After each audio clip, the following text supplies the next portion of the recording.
a single entity may change every other's path. Welcome. Today's doodle was based on the word combine. And before we begin, I'd just like to reiterate what I said in the previous doodles, which is that if you're listening to this before the 31st of January 2024, I have a tiny gift thingy running on DeviantArt where basically you could comment and share one drawing that you made in January and kind of explain, give an interpretation of it and explain the reasoning behind it and maybe some emotional ties that you have with it in order to have a chance to win some of the prizes that I offer there, in case you like my way of doodling and the things that I create. But anyway, today's doodle, based on the word combine, leads us to come back to this scene that we find ourselves for the word greater, where basically we had this slug creature that we followed for a really long time, which is probably my favorite creature of the Abyss Garden. And so we saw it reaching this tower with the tiny flame that it carried around. The theory, the interpretation, was that the tiny slug creature was to find a home for this tiny flame, as it is to find a home for all of the tiny creatures that emerge from these kind of egg bubbles that grow from its back. If you listen to the previous videos explaining kind of the lore surrounding the slugs, you know that it's kind of their purpose, it seems to be their purpose, that as they grow, the slugs end up creating this kind of attractive pollen material on their back that leads to some seedling being, well, attracted to them, and they slowly merge together to create these bubble eggs that end up becoming new creatures, new species. And it does seem like the purpose of the slugs is to find a home for all of these new creatures. And last time that we saw it, it finally reached the top of this intriguing tower that we now know to be a lighthouse, an ancient artifact built a very long time ago. And the theory is that as new creatures emerged after the fall of the artifacts, they ended up evolving around their environment. And the idea here is that this lighthouse was used as some kind of communication mechanism by the artifacts, basically absorbing some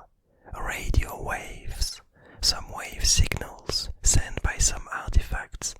and amplifying them for others to be able to listen to the radio waves, to listen to the information. And so as new creatures started to emerge, we theorized that the slug evolved in such a way that their antennas, these kind of structures that emerge from their head, evolved to be able to send and receive information in waves that could be amplified by this lighthouse, by these kind of lighthouses, that could be processed by this structure and re-amplified. And so the theory was that it's one of the reasons why the slugs are such peaceful and chill characters, because they're one of the very rare species, if not the only one in the Abyss Garden, that's able to use this whole system of communication. And so no matter where they are, they seem to be able to communicate with each other and to feel a sense of safety this knowledge and in this ability to never feel alone. And so last time, as our slug creature reached on top of this tower, we discovered another of its species, some kind of ancestor of the slug we know, in place of this really large and ancient wise slug, which gave us a lot of information that we could draw from. The fact that it didn't have any more egg bubbles on its back, and the fact that it was protecting this specific lighthouse, plus the idea, the realization that its antennas were slightly different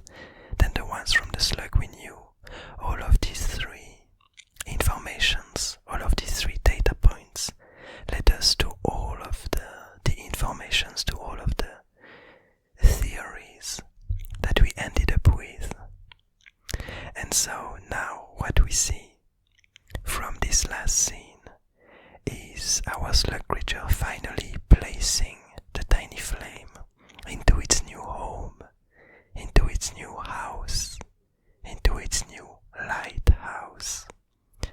And what we see as a result of that is the tiny flame slowly seeming to thrive in this new environment, having its flames kind of, I'm not exactly sure what the English word for it is. When flames start to make this kind of noise, when they're these crackles, crackling noises that start to occur, and we see the tower slowly morphing, slowly changing. We see a few of the nodes kind of becoming a bit more active, having this kind of crackling inside of them. And we can also witness a few of the tubes or a few of the chambers in the upper parts of the lighthouse starting to become more alive, having some kind of waves going inside of them. Some kind of, I think wave is the best word for it, like radio waves, some kind of signals that start to get amplified by the tiny flame. And what we can see all around this gigantic tower, this old artifact, we see all of these waves being amplified around it and spreading through the abyss garden, signaling that a new inhabitant of the tower has come. And so there are a few questions that we can get from the events that are just appearing before our eyes. One of them is the question that this lighthouse, this ancient artifact piece, had another inhabitant beforehand, because we see that this chamber in which the tiny flame is finding herself, it was already there before, and so we can question whether another creature used to be here, or whether it was just the heart of the lighthouse that might have been kind of giving its energy to the whole tower. And we could imagine that there might have been some kind of battery, some kind of electrical tool that would lead the lighthouse to survive for a very long time. Some kind of old trinket or artifact that somehow got stolen or disappeared from the lighthouse after the eons, the centuries that followed the fall of the old artifacts. And another thing that's quite interesting is how these chambers that are around the tiny flame seem to interact with it, as if the tiny flame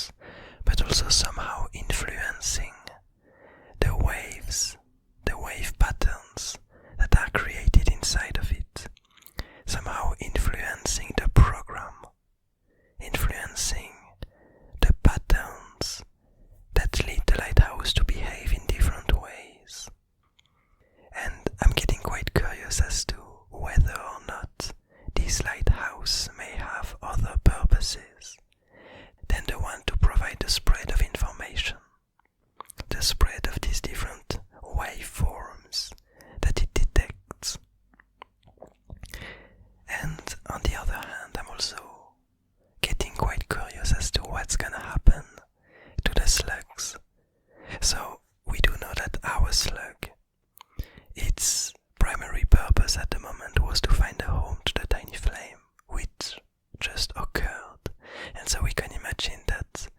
the following steps for it are to go down the tower and to wait for another one of its egg bubbles to turn into a new creature, that it could then lead to a new home.